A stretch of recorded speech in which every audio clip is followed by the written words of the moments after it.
So if you're anything like me, using the apps on your phone can be very helpful and convenient, especially when there are apps that help you stay on top of your business like Etsy. Hey friends, welcome to my channel. If you're new here, hey, what's up? Hello girl. My name is Alex. I go by the Corporate Finesser, and this is the space made for women who are new business owners, finessing gracefully along the way.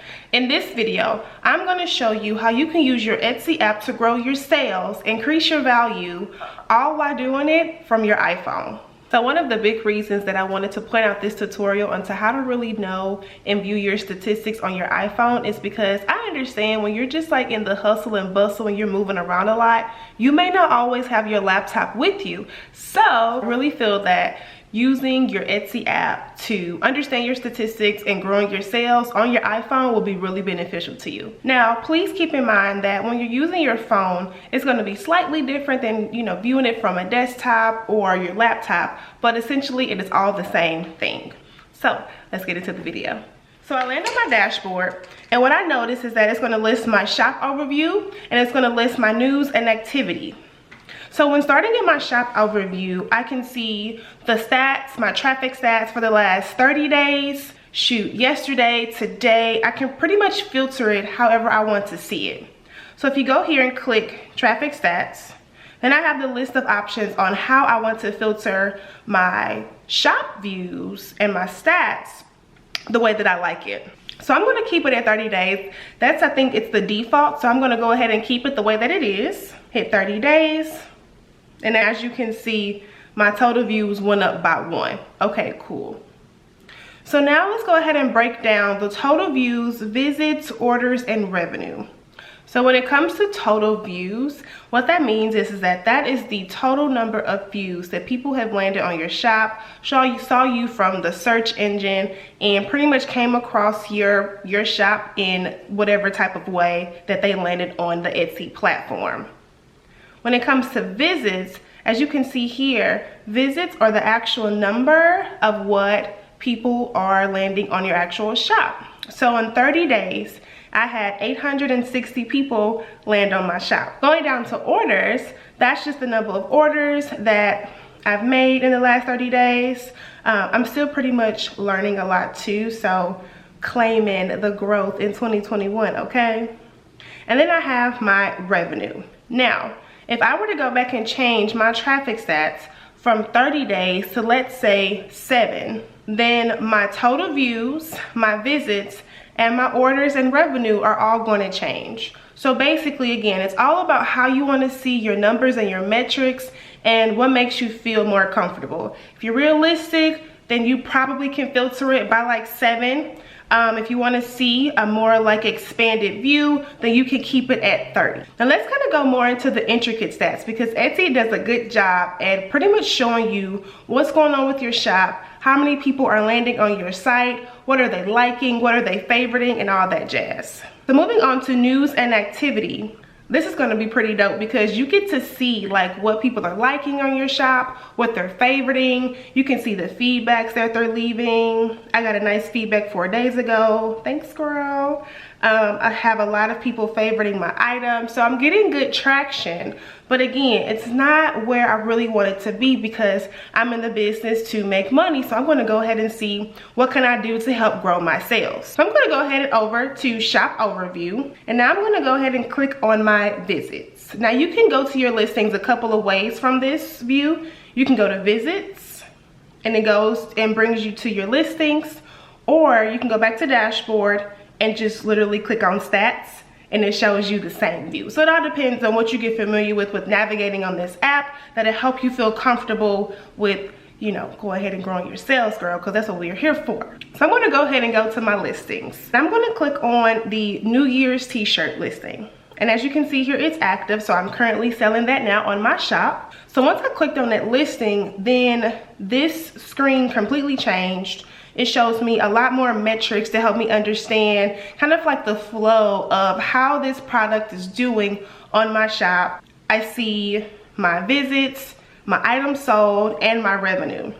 So going down, Etsy also really gives you a nice graph display of your metrics, so you can see see it in a different format. If you like to pretty much view graphs for your business, more of the analytics piece, then I think this would be really helpful for those of you who like all that nice fancy stuff.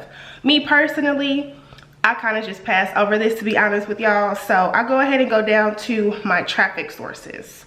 Now, traffic sources are also going to be helpful to pay attention to because they can really help you find out how are customers finding your shop? How are they landing on your page? What's bringing them to your shop in the first place?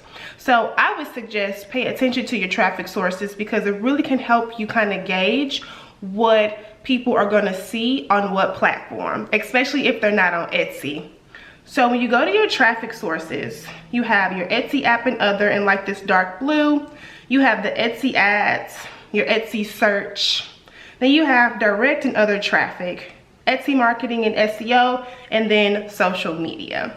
So it's a pretty intricate breakdown of your metrics to really show you what's going on with your shop, and also can help you pretty much know what you need to take off of one platform and push towards another. Hey friends, so if you are enjoying this content so far, it would mean the world to me if you subscribed, liked, and commented to join the Finesser community. All right, thank you. Let's go back into the video. So let's get into the nitty-gritty as to how you can use your Etsy statistics to help grow your sales. So when I go down here to my search terms, Etsy really does a great job. I cannot stress this enough. Etsy does a great job as to pretty much handing you over the search terms that shoppers are using to find your product. So I thought this was really eye-opening for me to pretty much revamp my listings, my description, and my titles and tags because I didn't know what to really call a lot of my products, and I was just really trying to find out what will customers search for to land on my shop. So I'm gonna go ahead and go to this first one, which is New Year's 2021. Now if I go back up here, and I can pretty much check out my full title, it looks like I have it as New Year's t-shirt, funny 2021 shirt, social distancing 2020, 2021 meme, 2021 terms and conditions. Okay, cool. So I pretty much have a nice healthy SEO for a title for people to land on my product. Now I'm gonna close this out because I don't wanna change anything. And I'm gonna go back down here to my search terms. Now according to Etsy, it's telling me that I have 4 visits from people searching New Year's 2021.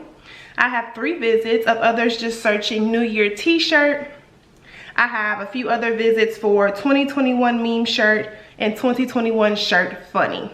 And as you can see here, at least on your mobile phone, your iPhone or your Android, you can see you can pretty much toggle through the pages and check on each page to see what are people actually searching. I'm gonna go back to page 2. I saw a funny vaccine shirt, all types of stuff that can help you really grow your sales, because what you can do is you can use these search terms, go ahead and go back up to your listing. If you want to keep using your phone, you can, or if you want to move to your laptop, you can do that too. So I can go back up to my listings. Let's just say if I didn't have vaccine or anything or funny vaccine shirt in my description, but that's a high visit when someone searched for a funny vaccine shirt on Etsy. Well, what I can do is I can go to my listing and I can go ahead and go to more, click on that section, and now it gives me an opportunity to revamp my title to add the most popular search terms for that product. So let me go to another one. Just do another run through for you guys so you can really get this down. This has really helped me as a new business owner, really trying to learn Etsy SEO and all of the metrics that I can to help bring my shop more value, grow my sales. It was really helpful. So let me go ahead and go to another listing. Ooh, okay, I'm gonna go to the Maya Angelou quote wall art. So on my shop, I sell custom t-shirts and digital products. I thought that having a tangible item and a digital product would really help optimize my sales. And so far, it's working, but I'm still trying to get through a lot of the kinks. So I thought this would be really cool to show y'all. So for my Maya Angelou quote wall art, I pretty much did the same thing. I checked all of my metrics, I saw pretty much the growth from the time I listed this product until now, December 26th. I went to my traffic source, so I found out that from my ads, which I'm currently running on Etsy, a lot of traffic came from Etsy ads, which was really cool because I'm paying for ads. So I like to see what's really being optimized, what are people looking at, and what's getting pushed to their eyes through the Etsy ads. Now when I go down to search terms, I can see again my high visits on this first page: Black women art, Maya Angelou quote wall art, Maya Angelou black artwork. I'm pretty sure that's supposed to say artwork, but it's okay, it still picked it up. And then if I go to page 2, page 3, it shows me so many things. So one thing that I wanted to point out when it comes to revamping your listings, it's going to take about 24 to 48 hours for the algorithm to really catch your changes and push it back out to customers who are shopping what your search terms are and to have those match. So I'll say give it some time, but I really think that this would be really helpful if you guys follow these same steps for all of your listings, especially if you know that there are some listings that are getting too much attention and there are others that are. You can kind of gauge it to see what you need to change, how you can better optimize it, and most importantly, honey, grow your sales. So that is it for today's video, my friends. Thank you so much for tuning in today. I really hope you enjoyed this tutorial today on how you can use your Etsy stats to help grow your sales and increase your value on Etsy. As always, don't forget to drink your water, mind your business, and always choose yourself first, and I will catch you in my next video. Bye.